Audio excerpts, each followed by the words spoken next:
Welcome to Oracle the prognosis. আজকে আমরা নাস্তিক দর্শনের ব্যাপারে কথা বলবো। আমরা কি জানি যে সনাতন ধর্মে নাস্তিক দর্শন রয়েছে? অর্থাৎ সনাতন ধর্মেই এমন অনেক দর্শন রয়েছে যেনারা মানেন না যে ঈশ্বর বলে কিছু আছেন। তারা বিশেষভাবে সমগ্র জগৎ এবং জগৎ সৃষ্টির প্রণালীকে খুব ডাইনামিক্যালি এবং র্যাশনালি বিষয়টিকে দেখেছেন। তার মধ্যে সাংখ্য দর্শন একটা, এবং আমাদের গৌতম বুদ্ধও কিন্তু সনাতন ধর্ম থেকেই তার উৎপত্তি হয়েছিল। তো তার মধ্যেও কিন্তু একটা র্যাশনালিজমের দৃষ্টিভঙ্গি দেখতে পাওয়া যায়। এখন বিষয় হলো যে আজকের ডেটে যারা নাস্তিক তারাও কিন্তু সনাতন ধর্মের তাদের ভাষায় কাল্পনিক উপপাদ্যগুলোকে খুব সহজে গ্রহণ করতে পারবেন যদি তারা সঠিকভাবে সেটাকে অনুধাবন করেন। তারা দেখবেন যে শুধুমাত্র সমাজতান্ত্রিক ভাবধারাতে যদি কেউ বিলিভ করে এবং সমাজকে একটা সুষ্ঠুভাবে পরিচালনা করবার জন্য কোনো নিয়ম প্রণালী যদি তারা মানে, তাহলে সনাতন ধর্মের যে প্রধান প্রধান উপপাদ্য সেগুলো খুব সুন্দরভাবে ম্যাচ করে যায়। তো সনাতন ধর্মের মূল 4টে পয়েন্টকে আমরা আজকে তুলে ধরছি।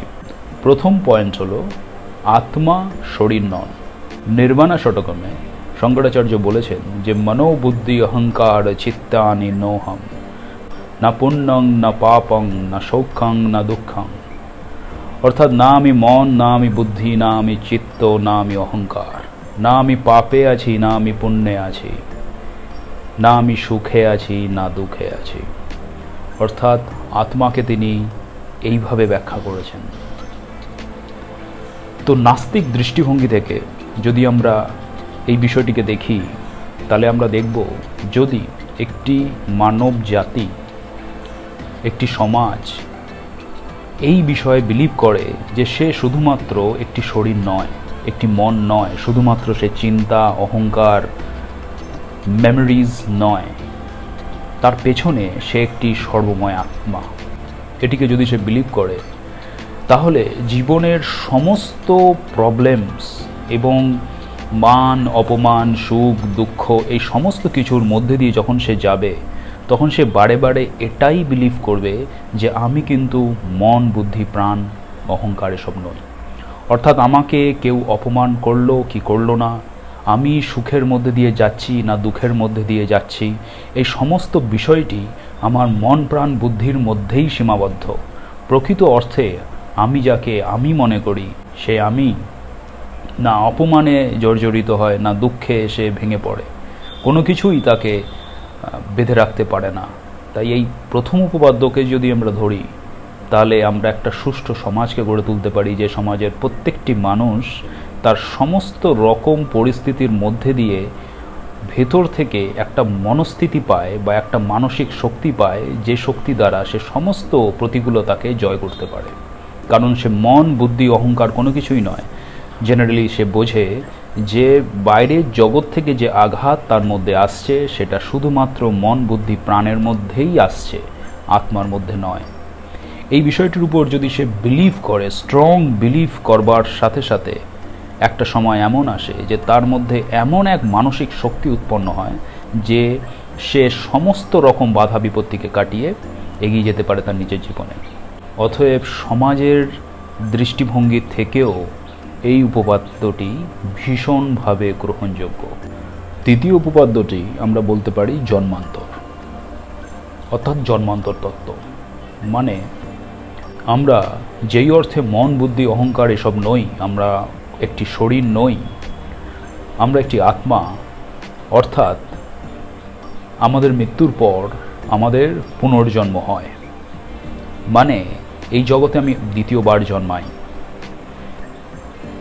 এটাও সমাজতান্ত্রিক বা সমাজ চেতনাকে একটু ডিফারেন্ট অ্যাঙ্গেলে ভাবতে শেখায় যে যখনই মৃত্যু ভয় আমাদের সামনে আসে, অথবা যখন আমরা দেখি যে কোনো ব্যক্তির অকাল মৃত্যু, তখন আমাদের ভেতরে একটা আশা থেকেই যায় যে এই মৃত্যুটাই শেষ নয়। এতে আমরা অনেক কাজ, অনেক স্যাক্রিফাইস লাইফে করতে পারি। যখন আমরা দেখি যে আমরা এই মৃত্যুটাই শেষ নয়, আমরা আবার জন্মগ্রহণ করব, তখন কিন্তু আমরা অনেক মহত্তর বৃহত্তর কাজে স্যাক্রিফাইস করতে পারি আমাদের জীবনকে। তো যারা সমাজতান্ত্রিক, যারা নাস্তিক অথচ সমাজতান্ত্রিক, সমাজের কথা ভাবেন এবং সমাজের জন্য নিজের লাইফকে স্যাক্রিফাইস করতে পারেন, তারা কিন্তু এটিকে অবশ্যই গ্রহণ করবেন। তার কারণ এই মন্ত্রটিকে প্রপারলি গ্রহণ করলেই কিন্তু একটি ব্যক্তি দেশ ও দশের জন্য নিজের লাইফকে স্যাক্রিফাইস করতে উদ্যোগী হবেন। এখন অবশ্যই এই মন্ত্রকে ভুল প্রয়োগও করা যায়। যেরকম আমরা জানি যে অনেক ধর্মে অনেক মন্ত্রকে ভুল প্রয়োগ করে বা অনেক কথোপকথনকে ভুলভাবে তাকে বিকৃত করে অনেক খারাপ কাজও করানো যায়। তো এই স্যাক্রিফাইসটা অনেক খারাপ দিকও হয়, তো অবশ্যই হয়, কিন্তু তারও বাকি উপপাদ্যগুলোকে যদি আমরা দেখি তাহলে কিন্তু আমরা তারও একটা হাল দেখতে পাই। বাকি উপপাদ্যগুলো তাহলে কি?